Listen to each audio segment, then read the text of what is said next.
سلام كلهم نزي مدب كتكاتلو عدل رهبكم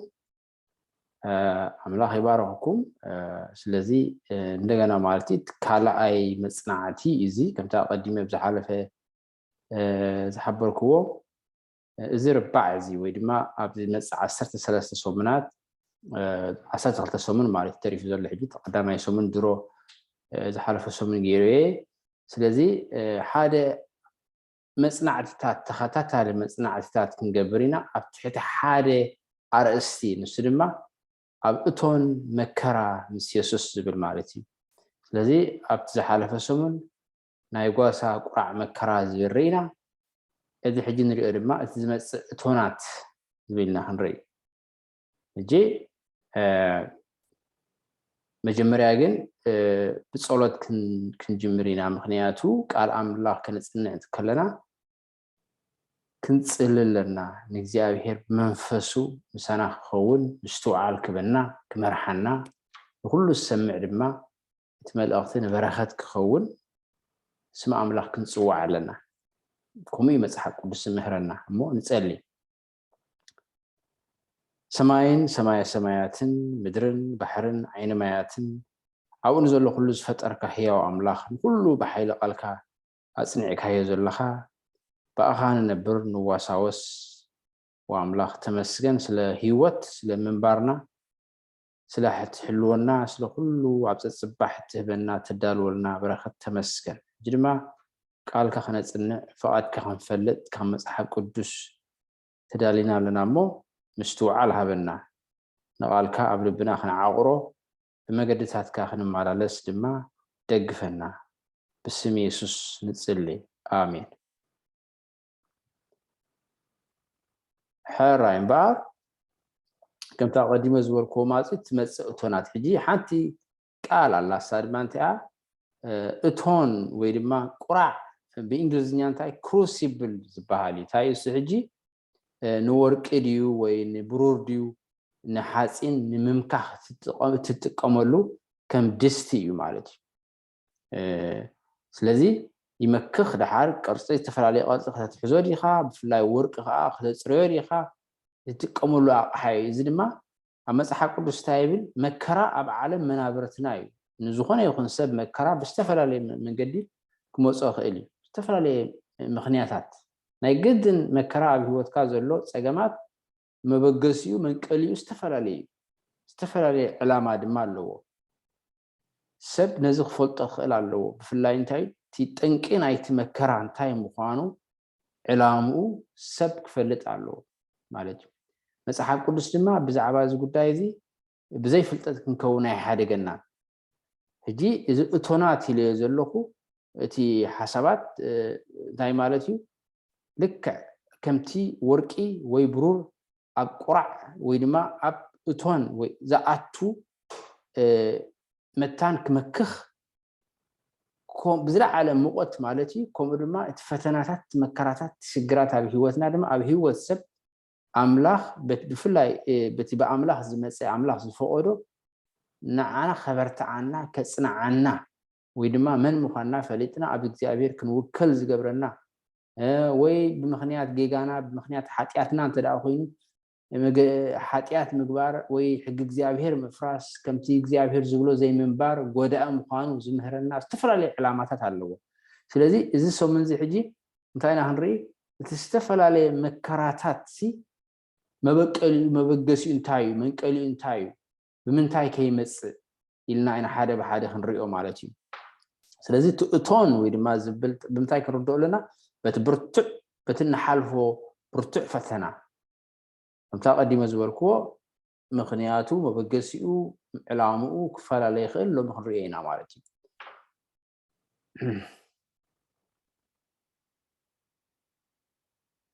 ازي كم تقديم زوركو مالتي ازي تون وي دما قرع تباهيل زلو بزلعاله درجه موقت نخمكو زيدلوي نغرات نخم ورق اذا امسله تتقملوا اقحاي بتوسخون نناي حادث بحريات كغير زخل حيال وي كبد فتنا وي بوتا وي كونتات زملكتي كلهم توم كلهم أتونات حدا عينت منشي يبلهم نمؤمنان كما يزبروا أتونات كم زقات أمهم حبيرنا كانت نعمينا بارحجي فهذا أتونات كريستياناتي تاي مالتي أتون مكرا نخريستيانات زقات أمهم كريستيانات زحالفوا مكرا شجر فتنا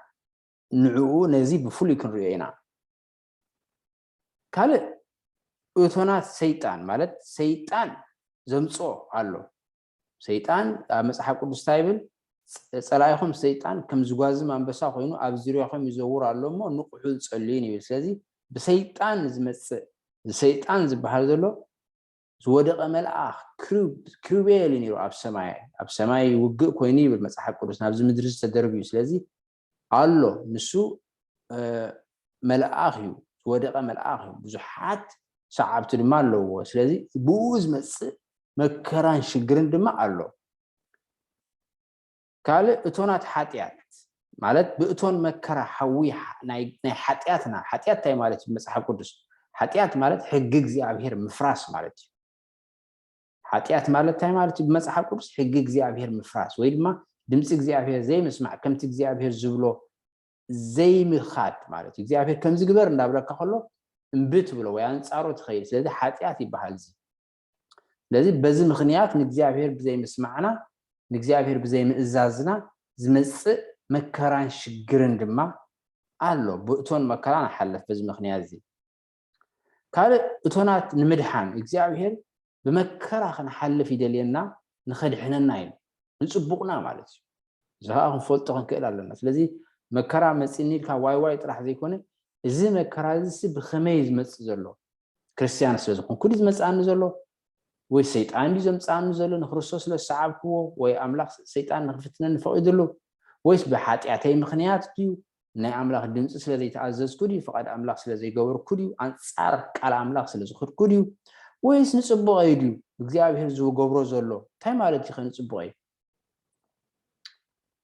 ንሓለዋ እቶናት ንሓለዋ መታን ክሕልወካ ምክንያቱ ንሱ ከም ሓለዋ አዎንታዊ መልክዕ ትሪኦ ኣለኻ ማለት እዩ እዚ መከራን ሽግርን ተሓልፎ ዘለኻ ንጽቡቅካ ንስኻ ክትሕልዎ ካብ ኣገለ ነገር ከመይ ማለት እዩ እዚ ክሬና ናይ ክርስቲያናት እቶናት ኣቱም ፍቁራተይ በትን ምፍታን ዝረኽበኩም ዘሎ ወዓ ሓዊ ሓደ ሓድሽ ነገር ከም ዝበጽሓኩም ኮንኩም ኣይትገረሙ ይብል እጂ ሐዋርያ ጴጥሮስ ነቶም ኣመንቲ ዛረቦም ዘሎ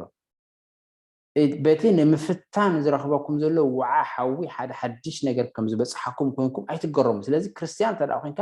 ከም ኢየሱስ ዝበለ እዩ ክርስቲያን ተዳ ኮንካ መከራ ክመጻካ እዩ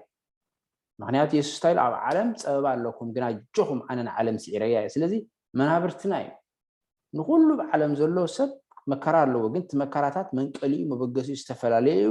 ዕላማው ተፈላለዩ ስለዚ ናይ ነፍስ ወከፍ ሰብ ሓላፍነት እዩ እቲ ዝመጾ ዘሎ መከራ ብምንታይ መጾ ከም ዘሎ ምክንያቱ ጠንቂ ምስ ፈለጥካ ኢኻ ብኡ መሰረት ድማ መፍትሒ ንኽትረክብ ስጉምቲ ትወስድ ስለዚ መከራታት ዝተፈላለዩ ዓይነት መንቀሊ መበገሲ ኣለዎም ተዳኢልና ስለዚ is incumbent I mean it is ሰብ ክፈልጦ ክኽእል ኣለዎ ማለት እዩ ንክርስቶስ ምስዓብ ምስ ሽግራት ዝመጽእ እንዳ ቀዲመ ዝበልኩም ኢየሱስ እንታይ ኢሉ ኣብ ዓለም ፀበባ ኣለኩም እቲ ንጎይ ነትወዲ ሰብ ተጸልየሞ ነቶም ሰዓብቲ ከዓ ካብኡ ዝገደደ ክጸልእዎም እዮም ይብል ሓጢያት ከጥቅዓካ ከሎ እሙን ኮይንካ ምንባር ንሓቂ ካብ ሓሶት ምክልኻል ኢየሱስ ክርስቶስ መድሓኒ ዓለም ምዃኑ ምምስካር ከምዚኦም ዝኣመሰሉ ክንገብር ከለና ካብ ምስክርነትና ስቕ ከብሉና ጸላእቲ ክጎድኡና ይፍትኑ እዮም ይኾኑ ማለት እዩ እዚ ብሰንኪ እምነትና ዝመጽእ ናይ መከራ ተመክሮ ከምቲ ኣብ ቁራዕ ዝካየድ መስርሕ ምምካህ ክቁጸር ይከኣል እዩ ስለዚ ልክ ከምቲ ኣብ ቁራዕ ዘሎ ብሩርዲ ወርቂ ንዑ ንምምካህ ዘሎ ዋዒ ፈተና ድማ ከምኡ እንታይ ክገብረካ ወርቂ ምዃኑ ኸርኢ እዩ ሓሰርቲ ኮይኑ ድማ ክቃጽሎ እዩ ከከም ዓይነት ስለዚ ንስኻ ከዓ ናይ ክርስቶስ ተደኣ ኮይንካ ክርስቶስ ከዓ ምሳኻ እንድሕር ኣሎ ናይ ብሓቂ ኣይትቃጸልን ኢኻ ማለት እዩ ግን እንታይ ክገብርቲ ዋዓ ሓዊ ተራኢልና ልክዕ ናይ ክርስቶስ መልክዕ ከተርኢ ዝገብረካ እምነትካ ዘበርትዖ ብኡ ክትሓልፍ ከለኻ ትውፅኢት እንታይ እዩ ምክንያቱ ኣዝዩ ፍልይ ዝገብር እንታይ እዩ ክርስቶስ ምሳኻ ኣሎ ምክንያቱ ኣርእስቲ ናይዚ ረባዕ ናይዚ ሶምናት ኣርእስቲ ድማ እንታይ ዝብል ኣብ ቁራዕ መከራ ምስ ኢየሱስ እዩ በይንኻ ይኮንካን ዘለኻ ስለዚ ኢየሱስ እንድሕር ኣለኻ ኢየሱስ ከዓ ፈጣሪኡ ኩሉ ክገብር ዝኽእል እዩ ስለዚ ተሓዊ ኣይክህምኾካን እዩ ግን ኣስሊጡ ነገለ ነገር ኣስሊጡ ተስልጥ እዩ ማለት እዩ ኣብ መንጎ እቲ ፅቡቕን ክፉእን ኣምላኽን ሰይጣንን ዘሎ ግጭት ኢና ንነብር ዘለና ስለዚ እምበኣር ብቃልዕ ኣብ ጎና ኣምላኽ ደው ንምባል ክንውስን ከለና ሽግራት እንተኣጋጥሙና ክንግረም ይብልና ብፍላይ እዚ ዓለም እዚኣ ተፃባኢት እያ ናይ ክርስቶስ ንክርስቶስ ትፃረር መገድታት ክርስቶስ ንትምህርቲ ክርስቶስ ትፃረር ኣብ ዓለም ዘሎ ኩሉ ኣንፃር ቃል ኣምላኽ ኣንፃር መፅሓፍ ቅዱስ እዩ መብዛሕትኡ ስለዚ ንክርስቶስ ክትስዕብ ከለኻ ሽግር ክመፅእ እዩ ዘሎ ሃዋሁ ኩሉ ነቲ ንክርስቶስን ናይ ክርስቶስ ዘበለን ዝቃወም ስለ ዝኾነ ንክርስቶስ እንተኣ ክትስዕብ ጀሚርካ ፈተና ኣለካ ሽግር ከጋጥመካ እዩ ወቅቶም ናይ ክርስቶስ ዘይኮኑ ሽግራት ኣለዎ ንእግዚኣብሔር ስለዘይሰምዕዎ ንናቶም ሽግራት ኣለዎ ሽግር ዘይብሉ ሰብ የለን ግን እቲ ሓቀኛ ሽግር ሲ ብትክክል መንገዲ ክመፅካ ከሎ ፈተና መከራ ብትክክል መንገዲ ክመፅካ ከሎ ደኣ እምበር ንሕጊ እግዚኣብሔር ብምፍራስካ ንቃል ኣምላኽ ብዘይምስማዕካ ክኸውን የብሉን ብርግፅ እዚ ድማ ናይ ነፍሲ ወከፍ ሰብ ሓላፍነት ማለት እዩ ክኸውን ዘለዎ ብፍላይ ከምታ ቀዲመ ዝበልክዎ ብቃል ኣብ ጎድኒ ኣምላኽ ደው ክንምባል ክንውስን ከለና ሽግራት እንተኣጋጦምና ክንግረም የብልና ምክንያቱ ኣብ ውጊና ዘለና ኣንፃር ኣምላኽን ኣንፃር ናይ ኣምላኽ ዘበለ ኩሉ ዝኾነ ሰይጣን ከዓ ስለ ዘሎ ናቱ ኣገልገልቲ ከዓ ስለ ዘለዎ እንተደኣ ብቃልዕ ኣብ ጎኒ ኣምላኽ ኣብ ጎኒ ክርስቶስ ተሰሊፍና ናይ ብሓቂ ኣብ ውጊና ዘለና ግን ኣብቲ ውግእ ዝስዕር ክርስቶስ እዩ ምክንያቱ ክርስቶስ ፈጣሪ ስለ ዝኾነ ሰይጣን ካብ መንግስቲ ኣምላኽ ዓልዩ እምበሪ ዋላ ሓንቲ ፍጡር እዩ ስለዚ ዋላ ኣብ ውግእ እንተሃለና ግን ሰዓርቲ ኢና ክርስቶስ ከኣምሳና ስለ ዘሎ ማለት እዩ እቶናት ሰይጣን እዚኦም ሕጂ ዲያብሎስ እቲ መፃረርትኩም ዝውሕጦ ደልዩ ከም ዝጓዝም ኣንበሳ ኮይኑ ይዘውር ኣሎ እሞ ተጠንቀቁ ንቑሑ ይብል ጴጥሮስ እዚ ሕጂ እቲ ዝመፅእ ሽግር ብሰይጣን እዩ ከምታ ቀዲመ ዝበልክዎ እንተደኣ ኣብ ጎኒ ኣምላኽ ኣብ ጎኒ ክርስቶስ ተሰሊፍካ ንሱ ከዓ ንክርስቶስን ናይ ክርስቶስ ዘበለን ስለ ዝፀልእ ተፃብኦታት ናቱ ክረአ እዩ ማለት እዩ ስለዚ ብሰይጣን ዝመፅእ ዘሎ ድማ ናይ ክርስቶስ ስለ ዝኾንካ ጥራሕ እዩ ሐዋርያት ብዙሕ ፈተና ከጋጥሞም ከሎ ስደት ከጋጥሞም ከሎ ንክርስቶስ ብምስዓብና ወይ ናይ ክርስቶስ ብምስዓብና ዝኩሉ ይመፃና ስለ ዘሎ ኢሎም ተሓጒሶም ይብል መፅሓፍ ቅዱስ ስለዚ ክልለ ክኽእል ኣለዎ ዘጋጥመካ ዘሎ ሲ ብምንታይ ዝመፃካ ዘሎ እንተዳ ናይ ብሓቂ መፍትሒ ንምርካብ ካብ ሽግርካ ክትወፅእ ወይ ናይ ፀገማትካ መዕለቢ መወዳእታ ክህልዎ ተደኣ ኮይኑ ክርዳእካ ክእል ኣለዎ ብምንታይ ዝመፅእ ዘሎ እዚ ነገር እዚ ኢልካ ማለት እዩ ሰይጣን ብንጥፈት ዝዓይን ናይ ሓቂ ፀላኢን እዩ እዚ መሰረታዊ ነገር እዩ ብዙሓት ሰባት ሰይጣን ከም ዘሎ ክኣምኑ ኣለዎም ኩሉ ሰብ ክኣምን ክእል ኣለዎ ምክንያቱ ሰይጣን ከምታ ቀዲሞ ዝበልክዎ ዝወደቀ መልኣኽ እዩ ብርቱዕ መልኣኽ ሓያል መልኣኽ ዓብይ ዝተኸብረ መልኣኽ እዩ ነይሩ ኣብ ሰማይ ግን ኣብ ራእይ ዮሃንስ እንታይ ይብለና ኣብ ሰማይ ውግእ ኮነ ይብል ሚካኤል መላእክቱን ምስ ትገበል ተዋግኡ ኣይሰዓርዎምን ከዓ ይብል ድሕሪዚኡ ስፍሮም ኣብ ሰማይ ተረኽበ ናብ ምድሪ ተደርቢዩ መዓልቲ ፍርዱ ይፅበሎ ብዛ ምድሪ እዚኣ ግን ኣንፃር መንግስቲ ኣምላኽ ኣንፃር ክርስቶስን ናይ ክርስቶስ ዘበለን ድማ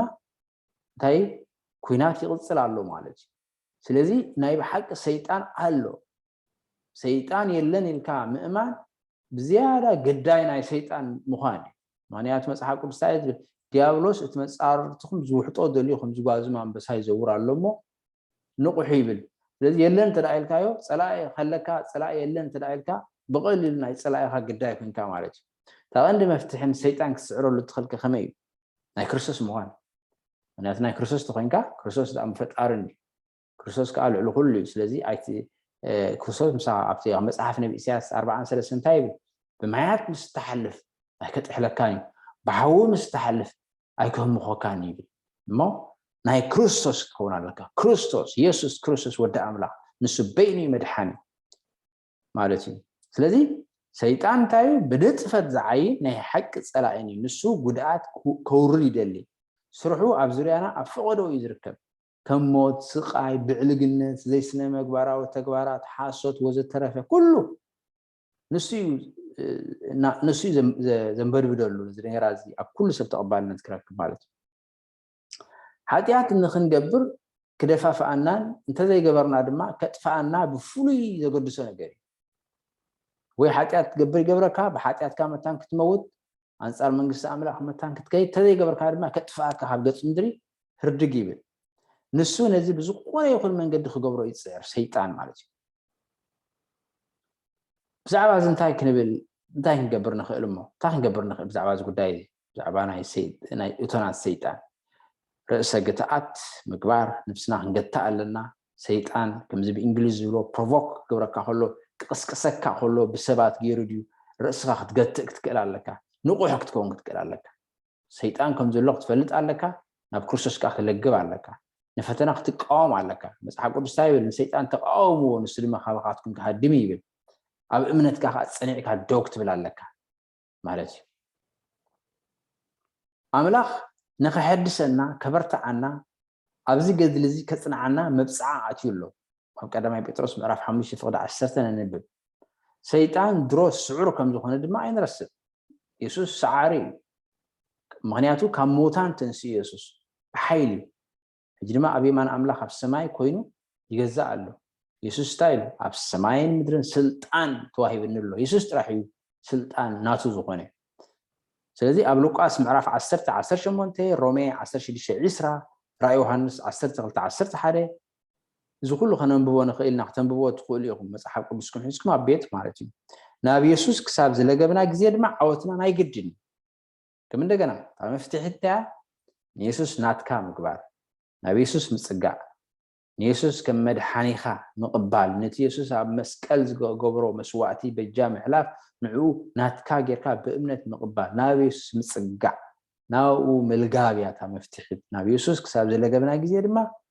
ዓወትና ናይ ግድን ማለት እዩ እቶናት ሓጢኣት ከምታ ቀዲመ ዝበልክዎ ክርስቲያናት ምዃንና ዝመጽእ መከራ ርኢና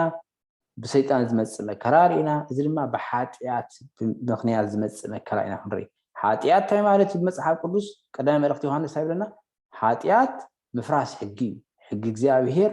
ምፍራስ ወይ ድማ ኣንጻርቲ ቃል ኣምላኽ ምኻድ ማለት እዩ ቁጣዕ ኣምላኽ ኣብ ሰማይ ቁጣዕ ኣምላኽ ካብ ሰማይ ኣብ ረሲእነትን ዓመፃ ዘበለ ኩሉን ነቲ ሓቂ ብዓመፃ ኣብ ዝኸድንዎ ሰባት ይግለጽ ይብል ቁጣዕ ኣምላኽ ስለዚ ብሓጢኣት ምኽንያት ንእግዚኣብሔር ብዘይ ምእዛዝካ ፍቓድ ኣምላኽ ብዘይ ምግባርካ ነቲ እግዚኣብሔር ዝገለጸልካ ብኡ ብዘይ ምንባርካ ሽግር ኢኻ ትምጽእ ሓጢኣት ኩሉ ግዜ ሕማቕ ሳዕቤናት ኣለዎ ኣብ ገላትያ 6:7 ከምኡ ብለና ነፍሲ ወከፍ ሰብ ዘርኦ ክዓጽዶ እዩ ኣምላኽ ንሳዕቤናት ሓጢኣትና ይወግዶ ይኸውን ይኹን እምበር መብዛሕትኡ ግዜ ሓጢኣት ጎዳእን ፍንፍንን ከም ዝኾነ ምእንቲ ክንግንዘቦ ኣይኣልዮን እዩ እዚ ድማ ምኹኑ እዩ ምክንያቱ ሓጢኣት ጌርካ ተደኣ ዝኾነ ሳዕቤናት ዘይብሉ ዘይትረክብ ተደኣ ኮንካ ሓጢኣት ጌጋ ምዃኑ ሕማቕ ምዃኑ ክርዳእካ እውን ኣይክእልን ስለዚ ኣምላኽ እቲ ሳዕቤናት ሓጢኣት ክርአ ፈቒድዎ ኣሎ ሓጢኣት ጌርና ብዘይ ዝኾነ መጉዳእቲ ከነምልጥ ከም እንኽእል ጌርና ክንፅበ ኣይግባእን ምክንያቱ ናይ ግድን ሳዕቤን ኣለዎ ወይ ድማ ሓጢኣት ጌርና ኣምላኽ ንህልው ኩነታተይ ይርድኦ ስለ ዝኾነ ካብ ሳዕቤናት ሓጢኣተይ ከናግፈኒ ኢልና ክንሓስብ ኣይግባእን ጌጋ ብሞራላውን ጥዕናውን ሕጊ ምፍራስ ስቃይን ብፍቓድ ርእስኻ ዝመጽእ እቶን መከራን ጥዕና ንኣብነት ሕጂ መብዛሕትኡ ግዜ ሕማማት ኣሎ መብዛሕትኡ ግዜ ሕማም ካብቲ ብዙሕ ኣብ ሂወት ዘጋጥም መከራታት ንሓደ ጠቕስና ክንዛረብ ተደኣ ኮይና ንጥዕና ንብል ሕጂ ሕማም ብምንታይ ይመጽእ ሕማም ንሕጊ እግዚኣብሔር ብዘይ ምእዛዝ ወይ ድማ ነቲ እግዚኣብሔር ኣብ መጽሓፍ ቅዱስ ኢልዎ ዘሎ እንታይ ክብላዕ ከም ዘለዎ እንታይ ክስተ ከም ዘለዎ ብዘይ ምእዛዝ ዝመጽእ ንኣብነት እዚ ኒው ስታርት ዝበሃል ኣሎ ኒው ስታርት ናይ ጥዕና ማለት እዩ ስታዩ ናይ መጀመርያ ኤን ኑትሪሽን ወይ ድማ ኣመጋግባ ናይ ኣመጋግባ ልክዕ ጽቡቕ ዝኾነ ኣመጋግባ እንድሕር ዘይብልና ስጋ እንድሕር ንበልዕ ኮይና ንኣብነት ጎዳኢ ስጋ احملتي ترمرن دحر زين بلع كوينا سغان بتزي قديفنايو شغران ست خوينا الكحول نستر خوينا زي ناي بعدي ناي بحقي با مغاغبانا مكران شغرن كنمصينا سلستا نيو ستارت بلوكمي نيو ستارت مجمرا نيوتريشن امغاغبا اكسرسايز هو سواس اكلات ووتر صروي ماي كنستي علنا سانشاين ፀሐይ ብርሃን ቫይታሚን ዲ ቴምፐራንስ ነፍስኻ ምግታእ ወላ ሓደ ነገር ጥዕና ዘይብሉ ነገር ክትበልዕ ነፍስኻ ክደፋፋእካ ከሎ ግን ነፍስኻ ትገትእ እዚ ጎዳእኒ ክትብል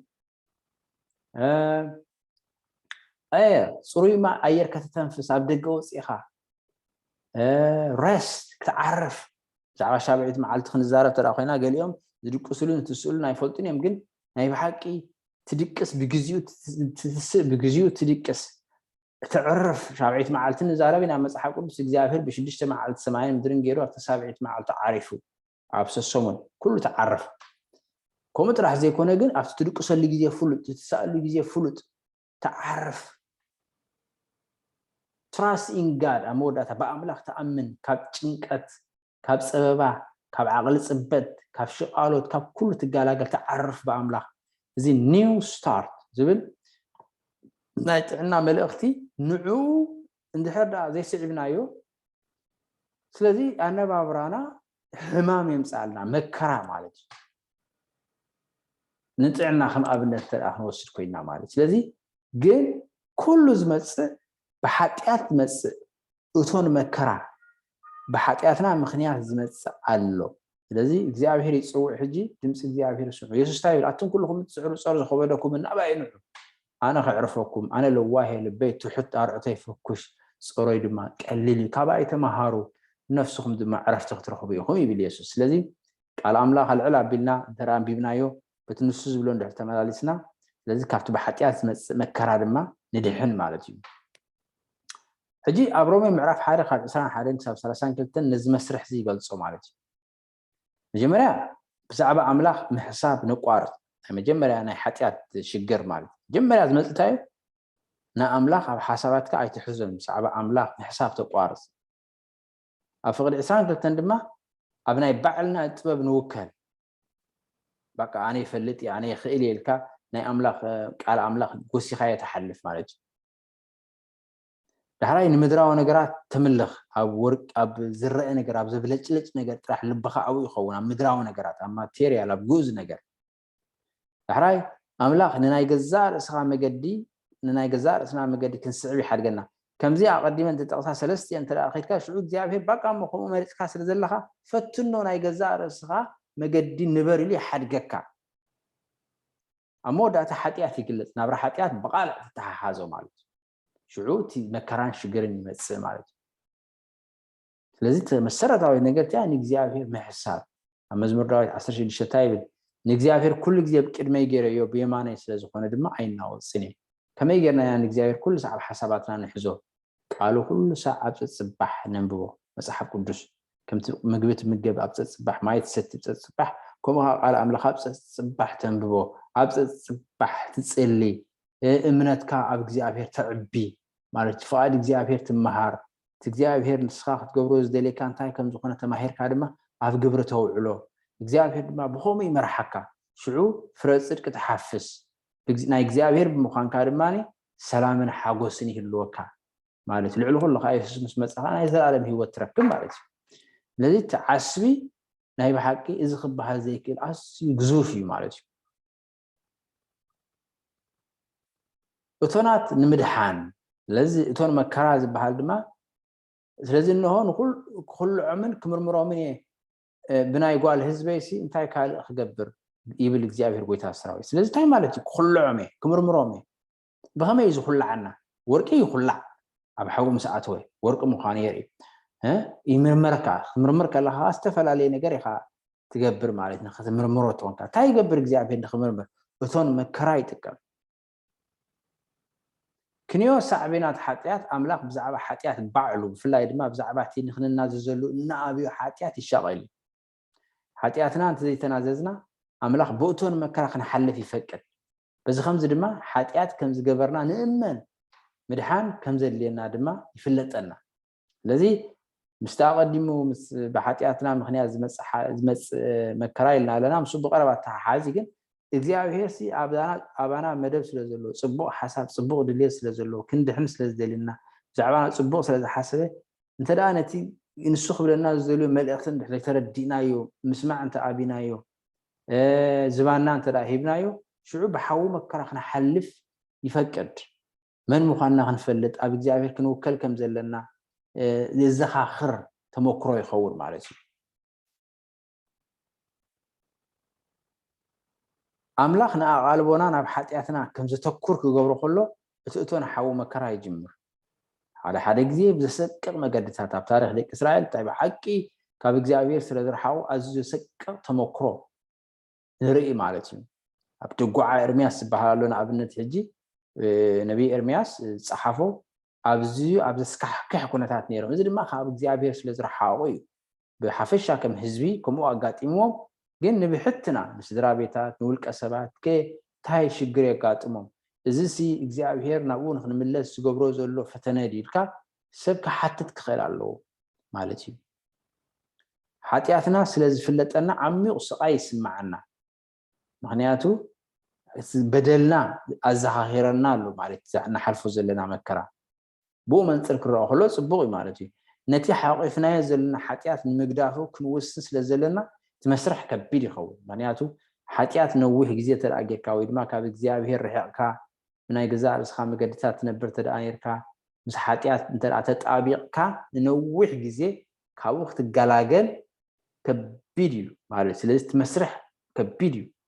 كان أول لنا أنا أملاح إجزابه رد عني دقفن خنبلا لنا معناته كسب كندي حاتيات جبر بزي قدس مس حاتيات كسب كندي كم استلاجب كاب زي قدس تدفع ስለዚህ ሐንሳብ ኃጢያት ከም ዝገበርካ ወይ ድማ ተኃጢያት ይጎድአካ ከም ዘሎ መስተረዳአካ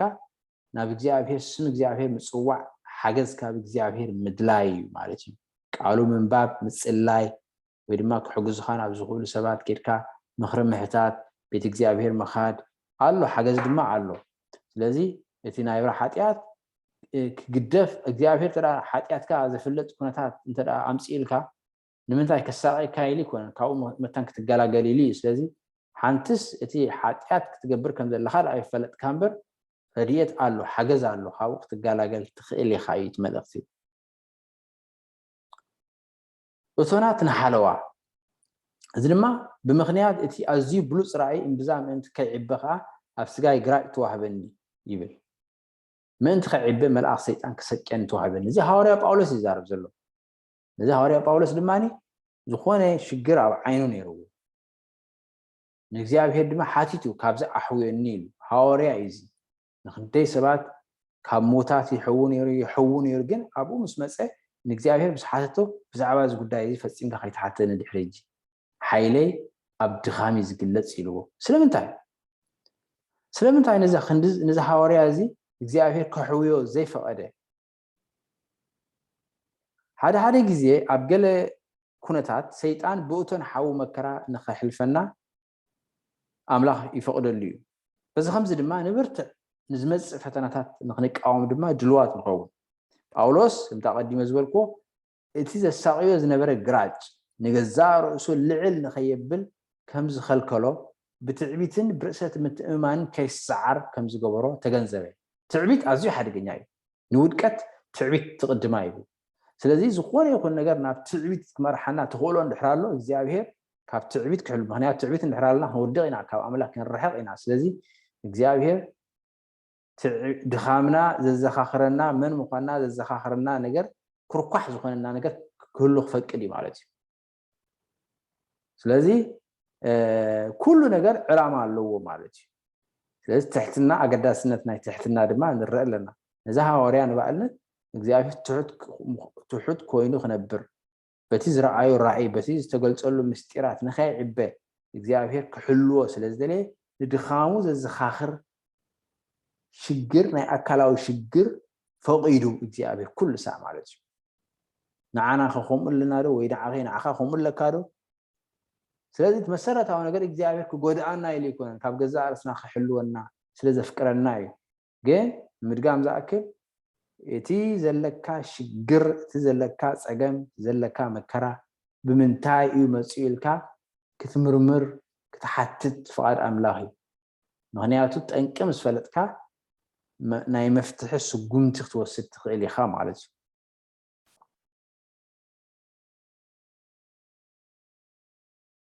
ከምዚ ኢሉ ድማ ይድምድም ሐዋርያ ጳውሎስ ማለት እዩ እምበኣርከስ ምስ ዝደክም ሽዑ እየ ዝብርትዕ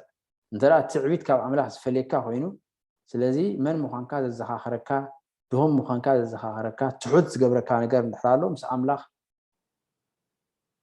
ኣለኻ ማለት እዩ ስለዚ በዚ መንፅር ዝኽረአ ከሎ ብርቱዕ ጌርካ ኣሎ ማለት እዩ ንምጥቕላል ኩሎም ቶም እቶናት ወይ ድማ እናሓልፎም መከራታት ብሓደ ዓይነት መገዲ ወይ ድማ ዕላማ ዝኾኑ ኣይኮኑን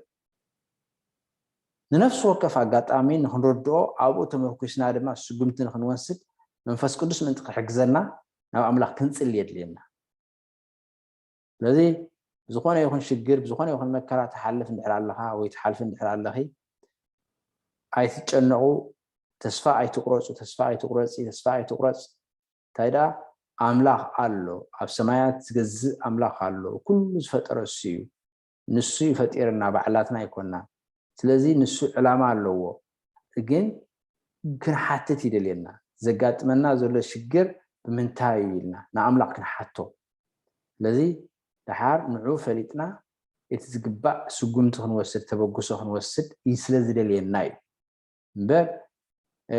ሕማቕ ነገር ንኽረኸበልና ሃሰው ዝብል መታን ክንጭነቕ ስለ ዝደልየና ከምኡ ዓይነት ኣምላኽ የለን እቲ መስቀንዲ ዕላማ እሱ እዩ ማለት እዩ እቶም ክሳብ መወዳእታ ኣብ እምነቶም ፀኒዖም ዝነብሩ ካብ እቶን ሓዊ መከራ ከም ፅሩይ ወርቂ 7 ግዜ ተኸሊዖም ክወፅኦም ሽግር ክጋጥም ከሎ ብእቶን መከራ ተፈቲና ዝሓለፈት እምነት ካብቲ ብሓዊ ተፈቲኑ ዝሓለፈ ወርቂ ኣዝያ ዝበለፀት ከም ዝኾነት ዘክር እዩ እዚ ድማ ኣብ ክራይስት ትራይምፈንት ጁላይ 11 ብኤለን ዋይት ተፃሕፈ መፅሓፍ ነቶም እንግሊዝኛ ተንብቡ ክትንብብዎ ትኽእሉ ኢኹም ማለት እዩ እሞ ኣምላኽ ይባርኽኩም ተስፋ ይገብር እዚ መከራታት ሽግራት ፀገማት ኣብ ሂወት ዝተፈላለየ ዓይነት መበገሲ ዝተፈላለየ ዓይነት ምኽንያት ከም ዘለዎ ተገንዚብና ዘጋጥመና ዘሎ ሽግር እንታይ ምዃኑ ብምንታይ መፅእ ከም ዘሎ ፈሊጥና ድምፂ እግዚኣብሔር ክንሰምዕ ልዕሊ ኩሉ ናብ እግዚኣብሔር ክንምለስ ቃል ኣምላኽ መፅሓፍ ቅዱስ ምንባብ ከነፍቅር ድምፂ እግዚኣብሔር ስለ ዝኾነ ናብ እግዚአብሔር ምጽላይ ስም እግዚአብሔር ምጽዋዕ ክንመሃር ንእግዚአብሔር ክንስዕብ ይትቀንድ መልእኽቲ እሞ ተስፋ ይገብር እዚ መልእኽቲ ሰሚዕኩም ክትኮኑ ንእግረ መገደይ ክብሎ ዝደል ድማ ንብዙሓት ሰባት ዝትሕብርዎም ትኽእሉ ኢኹም እዚ መልእኽቲ እዚ ሊንክ ትነግርዎም ትኽእሉ ኢኹም ወይ ሼር ክትገብርዎም ትኽእሉ ኢኹም እንተዳ ከም ስድራ ቤት ኮይንኩም ድማ ኣብ ቴሌቪዥን ዝመስል ድሕር ኣለኩም ነዚ ስለ እቲ ጽሑፍ ስለ ዝረአ ጥቕሲ መጽሓፍ ቅዱስ ከተንብብዎ ትኽእሉ ኢኹም ከም ስድራ ቤት ብሓባር ኮይንካ ክረአ ይከኣል ስለዚ ተጠቐሙሉ እዚ ማለት እዩ እሞ ኣምላኽ ይባርኽኩም ስለቲ ግዜ ስለ ነዚ ክሰምዑ ስለ ግዜ ስለ ዝወፈይኹም ከምቲ መጀመርያ ብጸሎት ጀመርናዮ ብጸሎት ድማ ክንዛዝሞ ኢና እሞ ምሳይ ጸልዩ ንጸልዩ ህያው ኣምላኽ ንኩሉ ዝፈጠርካ ኣምላኽ ሓቂ ንሓቂ ክሳዕ ዘለዓለም ትሕሉ ነመስግነካ ኣለና ስለ ቃልካ ተመስገን ስለቲ ኣብ ህይወት ዘጋጥመና ዝተፈላለየ መከራ ምህረና ፀኒሕካ በቃልካ ስለዚ ምስትውዓል ሃበና ንኩሎም ዝሰምዕዎ ምስትውዓል ሃቦም ዘጋጥም ዘሎ ዝተፈላለየ ዓይነት በዳሂ ኩነታት ሽግራት እንታይ ምዃኑ ክፈልጡ እሞ ዳሕራይ ናባኻ ክምለሱ ንዓኻ ኣባኻ ክንኣምን ኣባኻ ክንውከል ብኣኻ ተስፋ ክንገብር ፍቓድካ ክንገብር ደግፈና ተሪፉን ዘሎ ግዜና ንዓኻ ሕሊፍና ንበካ ኣለና ካብ ኩሉ ዘፍርህን ዝጎድን ሓልወና ብስም ዝተፍቅሮ ወድኻ የሱስ ንጽሊ ኣሜን ሕራይ እምበር ክቡራት ተኸታተልቲ ነዚ መደብ እዚ ኣብ ዝመፅእ ሰሙን ድማ እቲ ሳልሳይ ክፋል ክንርኢና ክሳዕ ሽዑ ድሓን ኩኑ ኣምላኽ ምሳኹም ይኹን